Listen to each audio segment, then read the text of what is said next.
Hey guys, welcome back to my channel and welcome to the first Disney cruise video. I'm going to have some videos coming up in the next few weeks about different aspects of a Disney cruise. Today we are doing like an overview of the Disney Dream. So I'm going to be talking about just like things to do and things that are special about the Dream. And just kind of like where it goes, a brief overview of like its size and stuff like that. And then in the next few weeks I will have one specifically on the shows that you can see on the Disney Dream, the dining options, what I think are some Disney Cruise Line must-dos, and then also a guide to Castaway Cay. So subscribe if you haven't already, if this is something that you want to know about, and I'm excited to get started. Okay, so this video will hopefully not be all over the place, but if I'm looking down, I'm looking at my list. So the Disney Dream is one of the larger ships. Currently Disney has 4 different ships. There's the Dream, Fantasy, Magic, and Wonder, and now there's going to be I think 3 more, and they've announced one of them is going to be the Disney Wish. It's confusing, and I couldn't remember what we were going, which ship we were going on, and I was like, it's been a dream to go on a Disney cruise, so we're going on the Disney Dream. But I know like my husband's aunt and uncle have been on 2 different ships, and they're like, I don't know which one. They went to Alaska, so that's the Wonder, but I don't know what other one they've gone on. So it's a larger of the Disney ships. Its sister ship is the Disney Fantasy, which means like they're kind of very, very similar. And then the Magic and the Wonder are similar in size. It can hold 2,500 passengers and then crew on top of that. So it is a big ship, and it pretty much stays in the Bahamas. So we went on a 3-night, very maritime Bahamian cruise, but basically they do 3 nights and 4 nights back to back. So we got on a Friday and disembarked on a Monday, so it's like Friday to Monday, Monday to Friday, Friday to Monday, Monday to Friday. That's just like what they do, and it's kind of crazy to think about how quickly they turn it over. And it's just 3 day, 4 day, 3 day, or 3 night, 4 night, 3 night, 4 night. It's crazy. So I'm going to show you. This is an example of a navigator. Sorry, it's very crumpled because it was fitting in my husband's pocket. So this is basically the schedule of what is happening that day on the ship. So if you have the Disney Cruise Line app, you can use that, like it's available through the app. But I like turned my phone off and I was like, I'm disconnecting. Like if anybody needs me, this is my stateroom number, you call me. But I enjoyed just having the paper one. So it is different every day. It has the date, says the all ashore, all aboard, evening attire. This was for Pirate Night, and this was when we were in Nassau. So it has morning, afternoon, and evening, and then the times, and then the different areas. And then on the back, there's a ship directory. So it'll say like what the show is that night. Character appearances, specials of the day, safety information, other like information, and then like a ship directory of different places and where they're located on the ship, and then the hours of the restaurants for breakfast, lunch, dinner, different ones, and then like the lounges and stuff like that. So that's basically the navigator. I would suggest having access to it in some way, whether that's a physical copy or on the app, but that will pretty much give you everything you need to know. So in terms of things to do on the cruise, like there is a lot. A 3-night cruise was really, really short.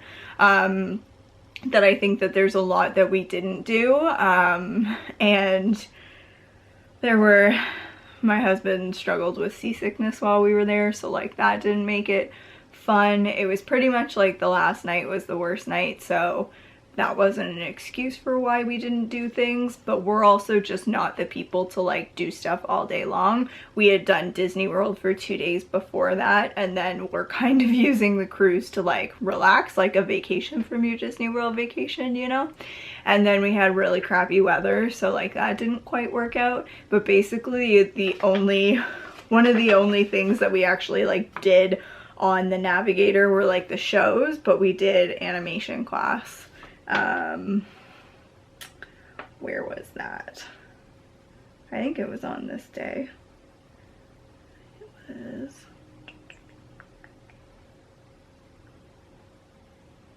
animation, creating a character, that was in the D lounge. So, but there are lots of different things to do. So there are multiple pools, and then there's like a splash pad thing for younger kids. There's the aqueduct, which is the slide that like is the inner tube that goes out over the edge of the ship.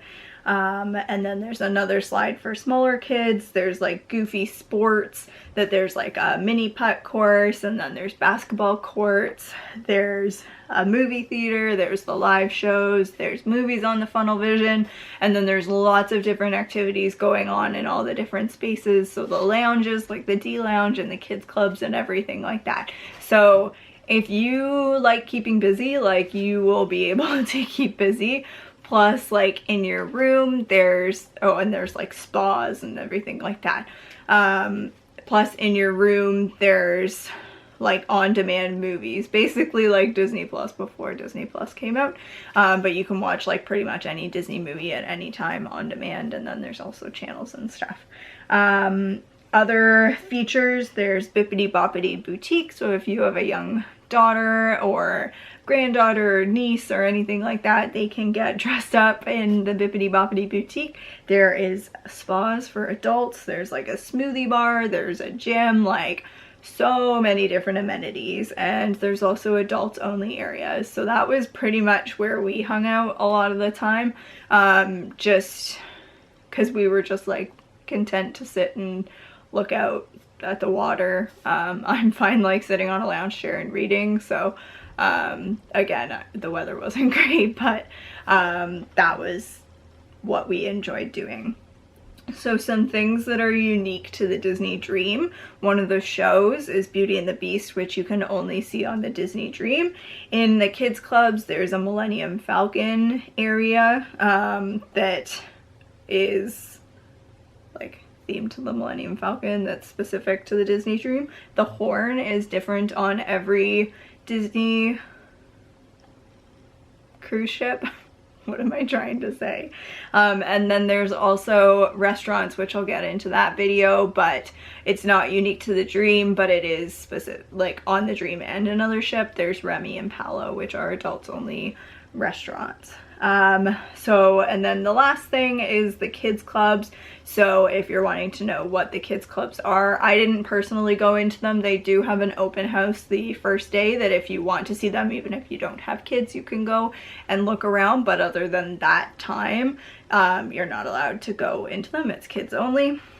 So there's the Oceaneer Club and the Oceaneer Lab, that's for ages 3 to 12. There's the Edge, that is from ages 11 to 14, the Vibe, which is from 14 to 17, and then there's also the It's a Small World Nursery, which I forgot to write down, and I'll put the ages that can go in there just down below. But really, you're not going to be bored on a Disney cruise. There's going to be a lot of stuff to do. We stayed on the ship on the day in Nassau because I'd been to Freeport, which is kind of similar to Nassau.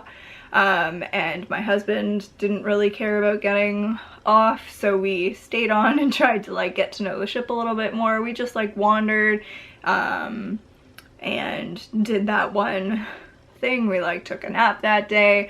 Then there's pirate night, and there's lots of different things to do, so don't think that you're going to be bored, and you can definitely make it as like busy or relaxing as you want. The statue in the Disney Dream is Captain Donald, which is cute, and there's different themed cruises too. So we did a maritime cruise, so there was a Christmas tree, and then there were garlands all around. There was Christmas music playing sometime. There were specific shows, like you could meet Santa and Mrs. Claus and lots of things. There was a gingerbread house. So if you're going throughout the holiday season, like Halloween or Christmas, like they don't spare any details. So it's just one of the other things that Disney does. great. They are, like, the cast members on the cruise are amazing. Like our stateroom, like, hostess knew us by name, like, before we even got on the ship, and she would say hi to us every time we walked by. If you have questions, you can ask pretty much anybody. Everyone will always say hi to you. They are meticulously, like, cleaning and keeping up the ship, like, because they turn it around so much. When you're in the port, like, you can see them working on things, and it's just you feel very taken care of. That, I don't know, like, I don't want to say that we'll never do a Disney cruise again. I think, like, I tried to bring everything for seasickness, that I think we just have to be, like, more proactive about it. But, like, I do kind of miss it when I think of the things that, like, we didn't do, or we didn't get a chance to see. But the Disney Dream was a beautiful ship, and I would be happy to sail on it again. Hopefully my husband wouldn't be sick. But so that's it for today's video. Let me know if you have any questions about the Disney Dream, and I will do my best to answer those in the comments below. And then make sure to stay tuned for dining and show related videos for the Disney Dream, and then must-dos and Castaway Cay. If you like this video, make sure to give it a thumbs up and subscribe for more, and I will see you in my next video. Thank you so much for watching. Bye.